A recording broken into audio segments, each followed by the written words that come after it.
It gives me great pleasure to introduce to you the great Judge Andrew Napolitano.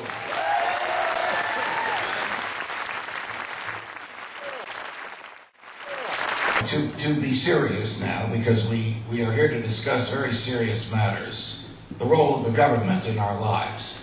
Some men say the earth is flat, and some men say it is round. But if it is flat, could an act of parliament make it round? And if it is round, could the king's command flatten it? This was an argument made by St. Thomas More at his trial for high treason, appealing not only to the common sense of his jurors, but to their understanding of the laws of nature. Of course, an act of parliament could not make a flat earth round. And of course, a command from the king could not make a round earth flat. The laws of nature, articulated by Aquinas and used by Thomas More and written by John Locke and put into the Declaration of Independence by Thomas Jefferson, articulated the view that there are laws of nature that no government can change. No tyranny of the majority could alter, because they are part of our humanity. When Jefferson wrote,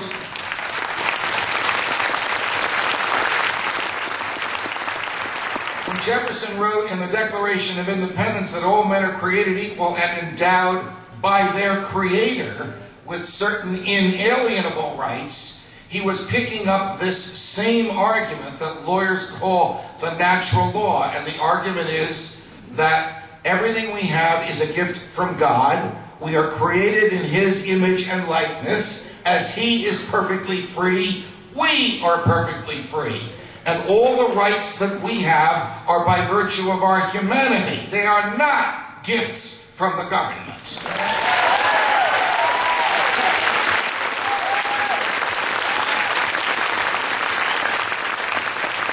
When we in the East Coast were colonists, and the king and the parliament wanted to raise money from us, they had ingenious ways of doing so. And one of the ways that they raised money was the enactment of the Stamp Act.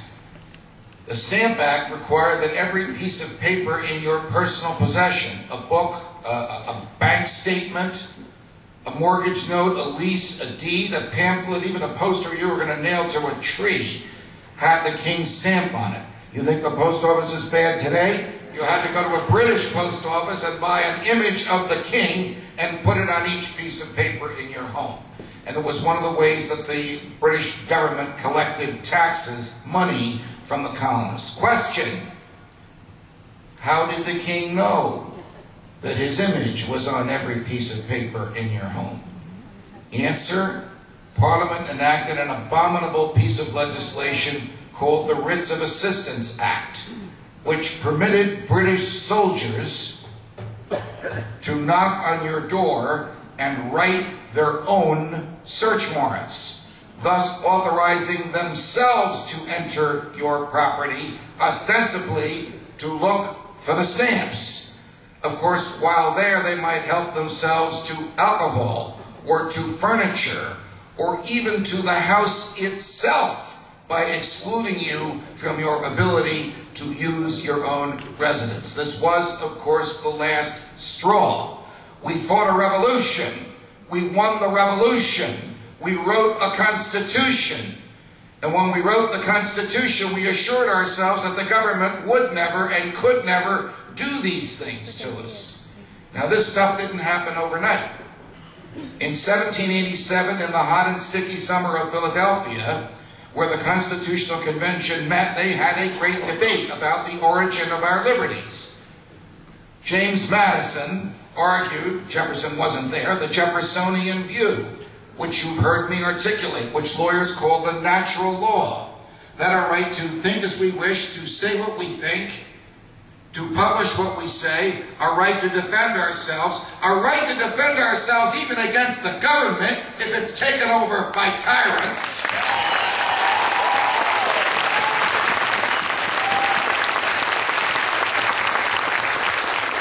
Our our right to travel, our right to fairness, and next to the right to life, the greatest right of all, which is the right to be left alone, all of these, Madison argued, are natural to our humanity. There was a big government crowd in Philadelphia as well. Alexander Hamilton and John Adams argued that, wait a minute, we're creating a democracy. And in a democracy, the majority rules. And the majority can write any law it wants. We don't have a king, we don't have immutable rules here, we can change anything. So if the majority wants to protect a right, it will instruct the government to do so. And if the majority says a right doesn't exist, then it's not there. That school of thought lawyers call legal positivism. So you have the clash between the two ideas in Philadelphia. Does this sound familiar? It's a clash we have today in 2010. In Philadelphia, they concluded that our rights are natural, that Thomas Aquinas and Thomas More and John Locke and Thomas Jefferson were right. And so, to ensure that our natural rights would never be interfered with by the government, they added a Bill of Rights to the Constitution. Now, some of these phrases are so familiar, we have known them since we were school children. Congress shall make no law abridging the, my emphasis, the freedom of speech. The founders knew that the freedom of speech existed before the government did. It didn't come from the government. The First Amendment doesn't say Congress shall grant freedom of speech. It says Congress shall make no law abridging the freedom of speech. By adding the first 10 amendments to the Constitution, the founders recognized the natural yearnings in all sane human beings, those yearnings for freedom. And essentially, the first 10 amendments assured us that the new government would not interfere with those yearnings. What happened at Philadelphia? We had 13 states. At the end of the Revolution, they were nation states. They were as independent from each other as they were from Great Britain. They had their own governments, their own budgets, their own taxes. They had their own border guards. They had their own ambassadors to the other 12 states. They came together in Philadelphia and gave away just a little bit of their sovereignty to this new government.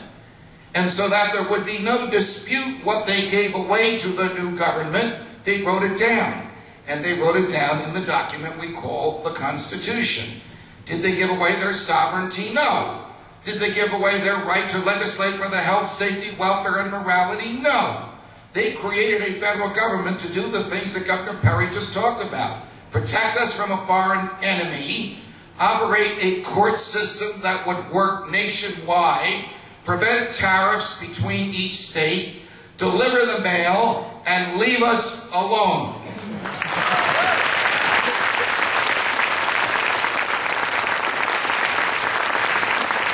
In his first inaugural address, President Reagan reminded us, he saw fit to say this, in the third paragraph of his first inaugural address. He had been president for 4 minutes when he said, "Let me remind you that the states created the federal government and not the other way around."